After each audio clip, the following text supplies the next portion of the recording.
السلام عليكم ورحمة الله وبركاته. مشاهدينا الكرام، مباشرة من أمام مسجد عمر بن الخطاب بمدينة تمارة، ونحن نتواجد بشارع لاله مريم في اتجاه شارع الأدارسة. شارع الأدارسة، حملات تحرير الملك العمومي متواصلة بالمسيرة جوج بحضور قائد الملحقة الإدارية السابعة وكذلك قائد الملحقة الإدارية الرابعة. كما كنعرفوا جميع، حملات تحرير الملك العمومي متواصلة في مختلف النقط بمدينة تمارة. وكما كنعرفوا شارع الأدارسة فولى بحلة جديدة، حلة جميلة. ما يعاب عليه الآن فقط هو أنه خاص يداروا البيشان باش تكون الأمور مقادة، لأن الناس كتكرفس لهم السلعة وسط النهار. كما كتشوفوا تبارك الله، العشرات من السيارات ولات كتقدر تدخل لشارع الأدارسة بشكل عادي الحمد لله، والناس كتوصل لجميع النقط ديال البيع هنايا بدون عناء، بدون اكتظاظ. مع العلم ان باقي ناس كيمشيو وسط الطريق، والامور خاصة الناس تلزم الجنبات ديال الطريق وليس الطريق، على الاقل طلع على الرصيف او ما شابه ذلك. فاليوم كنهضروا على شارع الأدارسة بزيرو فراشة، الزيرو كروسة. الحملة اللي شملت شارع الأدارسة شملت شارع مولاي علي الشريف، رجال القوات المساعدة على طول شارع مولاي علي الشريف بحضور قائد الملحقة الإدارية الرابعة الملتحق حديثا بالملحقة اللي كان فيها القائد توفيق أمرسال. فكل التوفيق للقائد الجديد الوافد الجديد بالملحقة الإدارية الرابعة في المهام ديالو. الله يسخر الأمور. هنا شارع الأدارسة كما كتوضح الصورة، فنتمنى من الله الخير والتيسير للجميع. الحمد لله كما كتشوفوا معنا الأجواء جميلة هنا في المسيرة جوج. النقطة اللي كنبغي نأكد عليها، كنتمنى من الله، شوفوا معايا رجال القوات المساعدة على طول الشارع. النقطة اللي كنبغي نأكد عليها هو أنه خاص الأسواق النموذجية تسرع فيهم الوتيرة ديال الأشغال، باش هكذا الناس اللي غيدخلوا للسوق يدخلوا للسوق، باش الناس متبقاش تكرفس كل مرة كروسة كل مرة بلاصة. الناس غتشد الأماكن ديالها. والله يسخر الأمور للجميع. نتمنى من الله الخير للجميع يا ربي، هادشي اللي كنتمناو. فكما كتشوفوا معنا تغييرات كبيرة هنا شارع الأدارسة، نقطة تقاطع مع حي قرطاج. اللهم يسر يا رب، اللهم يسر والله يسخر الأمور. شوفوا معايا الأمور الحمد لله كي ولات أكثر تنظيم. حي قرطاج الفوق هنا المسجد المحمدي. الحمد لله الناس ولات كتفاعل بواحد الشكل إيجابي مع السلطات المحلية، ولينا كنشوفوا امور اللي هي مزيانه، ولينا كنشوفوا حويجات ربما كتبان لي المسيره جوج خاصه تنطلق فيها الاشغال. هذه هي النقطه اللي بانت لي خاص دابا ان شاء الله، وغادي تكون الامور زوينه بزاف. المسيره جوج خاصه تنطلق فيها الاشغال، وغادي تكون تغييرات كبيره ان شاء الله. غتولي المسيره جوج حله رائعه، لان شفنا الاشغال في شارع الأدارسة، هناك مطالب بالاشغال في حي قرطاج.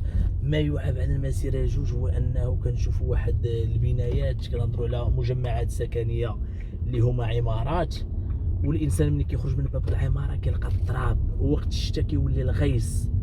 فهذه امور غير مقبوله بالمره، هذه امور غير مقبوله. كنتمناو من الله صادقين انه الجهات المسؤوله بتمارة انها تحاول تحرك في اعاده تاهيل الاحياء بالمسيره جوج. راه والله العظيم راه عيب ان الانسان خارج يدي وليداتو للمدرسه ولا خارج للخدمه ديالو ولا غادي يقضي غرض، كيخرج من باب العماره كيلقى الغيس، كيلقى التراب، كيلقى هذه. انا صراحه هذه ما تفهماتش ليا. كاين واحد علامه استفهام اللي كنتمناو من الله تحيد، ونشوفوا حويجات زوينه ان شاء الله في القريب العاجل. هناك وعود، هناك اخبار تروج على اعاده تاهيل المسيره جوج، واكيد اللي كنبغي ناكد عليه هو ان مع السيد الوالي اليعقوبي الامور كلها غتكون مضبوطه ان شاء الله، والمسيره جوج غتاخذ الحق ديالها كباقي النقاط مدينه تمارة، وكل شيء باجال. والله يسخر الامور يا ربي، الله يسخر الامور. وحنا مستمرين معكم في هذه الجوله. اكيد ملي غيتعاودوا الشوارع ديال المسيره جوج والاحياء غتولي اناره اخرى كما كتشوفوا تبارك الله الرجل هنا ما كتزكاش، يعني كنشوفوا عدد كبير ديال الراجلين بين الزناقي هنا بين الشوارع. هنا كنخرجوا مباشره في شارع الأدارسة، عفوا في شارع طارق بن زياد. هنا هبطنا من شارع الأدارسة ودابا مشينا في اتجاه شارع طارق بن زياد. هنا الطريق الموازية لشارع طارق بن زياد في اتجاه نقطة ميلانو.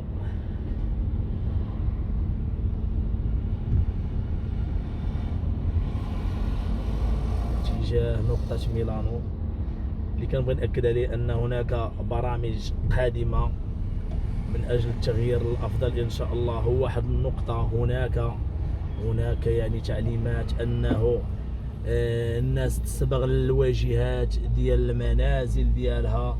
الناس اللي عندهم الواجهه ديال المنزل، يعني كتلقى الدار ربما فيها الكرايه، كتلقى ربما الدار ساكن فيها واحد وخاويه. فهاد الامور الاخوان خاصها تقاد، يعني الواجهات ديال المنازل، الواجهات العمارات خاصهم يتصبغوا، لان داكشي كيسيء الجماليه ديال المدينه، كيسيء بزاف ديال الحويجات، وربما في نفس الوقت كيعطي واحد الانطباع على الناس اللي ساكنين يعني في ديك البنايه. فكنتمنوا من الله انه تبارك الله البادره شفناها في شارع الأدارسة، في شوارع اخرى يعني الناس بدات كتصباغ، بدات كتقاد. فكنتمنوا من الله ان هذه البادره تتعمم. كما كتشوفوا معايا انا رجال القوات المساعده كذلك في شارع مولاي علي الشريف. حمله كبيره دارت الاخوان، حمله كبيره دارت. فنتمنوا من الله الخير والتيسير والتوفيق، ونتمنوا من الله الاسواق النموذجيه تفتح الابواب ديالها في القريب العاجل للناس اللي غتستافد منها، باش نشوفوا شوارع بدون عشوائيه، بعيدا على الفوضى، بعيدا على الصداع، بعيدا على البيفان بالتسجيل ديالهم خدامين من الصباح حتى العشيه ما تحطش راسك نعاس، بعيدا على تختار الكروازمان المخيره وتبلاصي فيها وتبلوكي الطريق. يعني كاين امور الاخوان اللي خاصها تقاد. اللهم يسير والله يفتح بيبان الرزق للجميع بما يرضي الله، والسلام عليكم.